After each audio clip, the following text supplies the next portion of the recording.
Nous sommes le lundi 8 avril. Je suis ravie de vous retrouver pour votre édition de 18h. Au sommaire de ce journal, nous reviendrons sur cette agression d'un brancardier au service des urgences du CHLVO de Challans. La direction a annoncé un renforcement du dispositif de sécurité au sein de l'établissement. Et sécurité toujours, une proposition de loi visant à reconnaître le statut particulier des bénévoles d'associations agréées de sécurité civile a été adoptée. Une proposition bienvenue alors que la protection civile sera énormément sollicitée ces prochains mois. Et enfin, nous assisterons au premier championnat régional de plongée sportive en piscine organisé en Vendée, discipline inspirée de l'entraînement hivernal des plongeurs autour des protocoles de sécurité. À Challans, un brancardier du centre hospitalier Loire-Vendée Océan a été violemment agressé sans motif apparent au service des urgences. En fin de matinée, samedi, 2 personnes sont atteintes de brûlures et prises en charge par les soignants. Le groupe d'accompagnateurs est prié de les attendre à l'extérieur. L'un ou plusieurs d'entre eux s'en prennent alors à la victime, un brancardier en pause.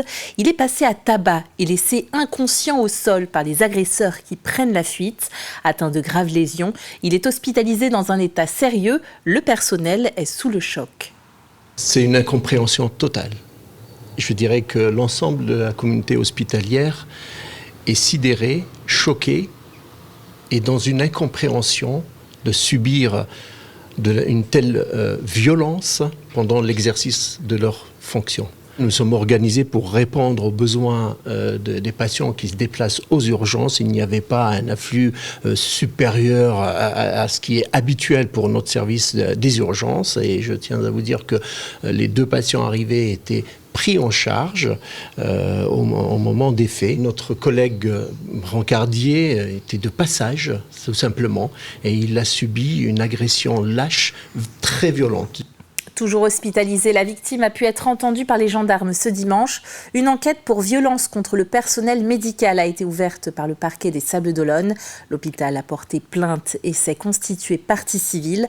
Le principal suspect est toujours recherché. Le fonctionnement du service des urgences n'a pas été interrompu. L'équipe est très affectée, donc nous avons mis en place une cellule d'urgence de soutien psychologique. Une psychiatre de l'hôpital est venue sur place pour entendre.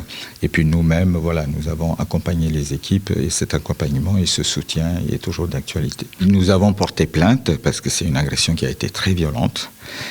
Nous avons porté plainte et nous nous sommes constitués partie civile, donc une enquête est en cours. Une commission santé, sécurité, conditions de travail exceptionnelles s'est tenue ce matin. Des mesures de sécurité renforcées ont été annoncées, parmi lesquelles des téléphones d'alerte et la présence d'un agent de sécurité 7 jours sur 7 et 24 heures sur 24 à l'entrée des urgences. Mesures déployées dès que possible, selon le directeur de l'établissement. Entre les Jeux Olympiques, les Floraliers et le Vendée Globe, l'année s'annonce chargée pour les bénévoles de la protection civile.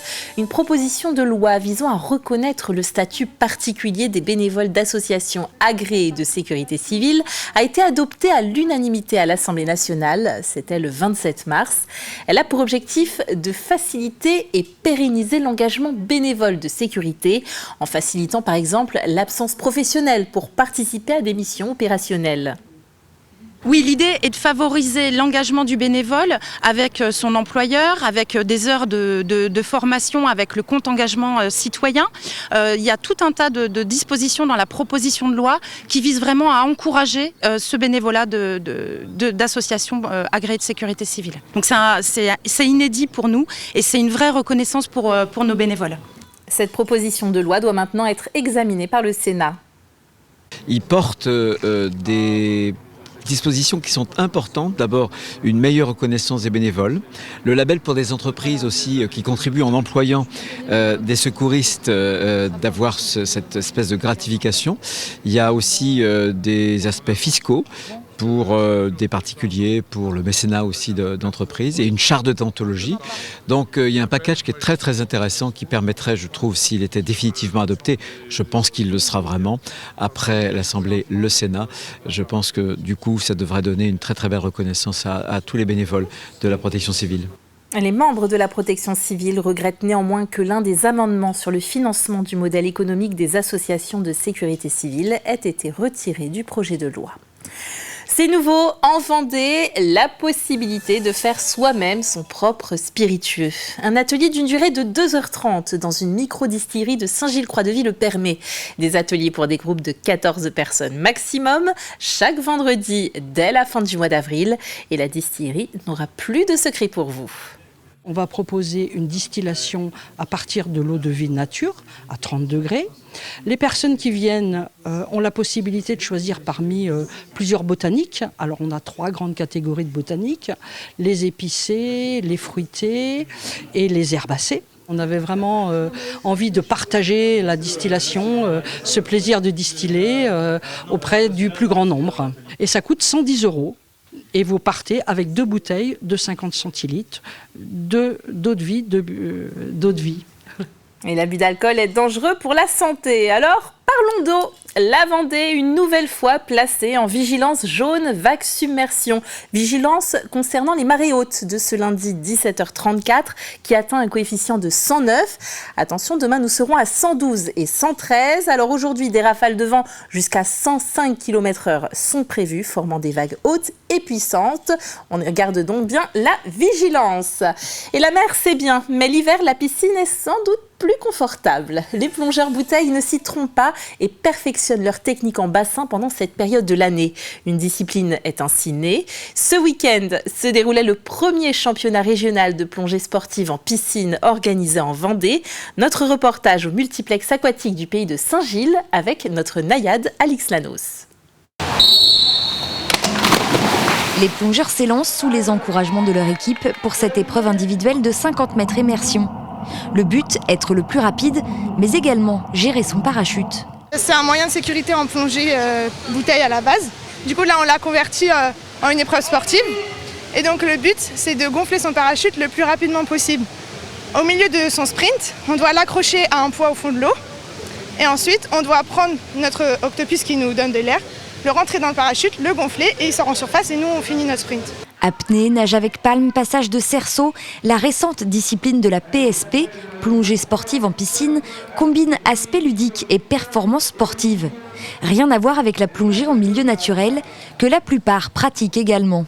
En plongée, le but ça va vraiment être de justement s'économiser, pas trop respirer, être apaisé. Et là c'est tout l'inverse parce que on fait des sprints, on s'essouffle. On ne respecte pas les consignes de sécurité qu'il y a dans la plongée en milieu naturel parce que forcément on fait du sport quoi. En général c'est le plaisir d'hiver la PSP. Quand les conditions météo sont pas bonnes, on peut pas aller en mer donc on va en piscine et puis on garde la forme comme ça. On essaye. Discipline récente dans l'univers de la plongée, la PSP se développe dans le département et fait de plus en plus d'adeptes. Le prix Ouest du printemps du livre de Montaigu a été dévoilé ce lundi et il s'agit de Mahir Given avec son roman Rien de personnel. L'auteur était le lauréat du prix Goncourt du premier roman en 2018 pour Grand Frère. Nous y reviendrons dans notre édition de demain. Côté sport, on jouait ce week-end la 21e journée de National 2 de football. La Roche VF recevait Libourne au stade Henri Desgranges vendredi soir devant 2000 spectateurs. Duel au sommet dans le groupe B entre les deux co-leaders, 35 points chacun. Après une entame de match difficile, la Roche-sur-Yon n'a pu résister à la pression de Libourne qui marque à la 31e minute. La Roche parvient à reprendre ses esprits et égalise à la 44e minute par Olivier Boissy. Le score en restera là malgré de multiples occasions des deux camps, un but partout comme au match aller. La première mi-temps était équilibrée, c'est vrai qu'ils apposaient un peu plus, ils étaient un peu plus dynamiques, avec beaucoup de ballons relativement longs, où là forcément ils voulaient nous imposer ce duel athlétique qu'on attendait et nous faire reculer, et c'est comme ça qu'on prend le but, en reculant et en prenant un coup franc proche de nos buts, donc c'est ça qui est un peu dommageable. On a eu 10 minutes, un quart d'heure compliqué en première mi-temps. Après voilà, on a su passer ce moment, on a su égaliser, et puis cette deuxième, voilà, où je pense qu'on méritait mieux, mais la satisfaction c'est de ne pas avoir perdu, mais la déception c'est de ne pas avoir gagné. Un autre ballon rond, samedi soir pour le compte de la 22e et dernière journée de la saison régulière de LFB, la Roche Vendée Basket recevait Charleville-Mézières. Bien que déjà condamnée à disputer les playdowns, les Tigresses visaient la victoire face à une formation qu'elles pouvaient retrouver en playdown en fin de saison. Et malgré une bonne entame, les Lyonnaises plient rapidement face à l'adresse des Ardennaises et notamment avec sa meneuse Amel Boudera, menée de seulement 4 longueurs à la pause, 36-40. Les Vendéennes restent toujours au contact, mais leur manque de réalisme ne leur permettra jamais de recoller. Supérieure au rebond et plus tranchante, les Flammes Carolo s'imposent 79-73. Prochain rendez-vous pour le RVBC, le vendredi 19 avril. À La Roche-sur-Yon, différentes courses et randonnées étaient programmées ce week-end pour la bicentenaire. Près de 4000 personnes y ont participé, encadrées par plus de 200 bénévoles.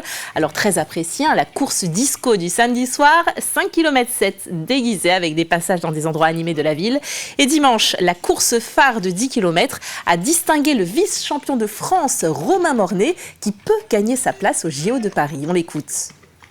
Une bonne course, des bonnes sensations sur un parcours relativement compliqué avec beaucoup de dénivelé et un petit peu de boue aussi vers Rivolier.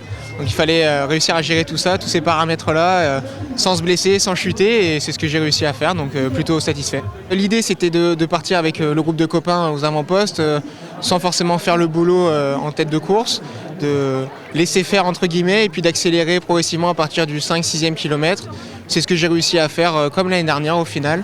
Et ensuite j'ai poursuivi l'effort pendant 2 ou 3 km pour voir si ça tenait. Et ensuite voilà, j'ai maintenu jusqu'au bout pour l'emporter. Et il est déjà l'heure de se quitter. Merci de nous avoir suivis. Retour de l'actualité comme toujours dans votre matinale de 7h à 9h avec François Pérez. Belle soirée.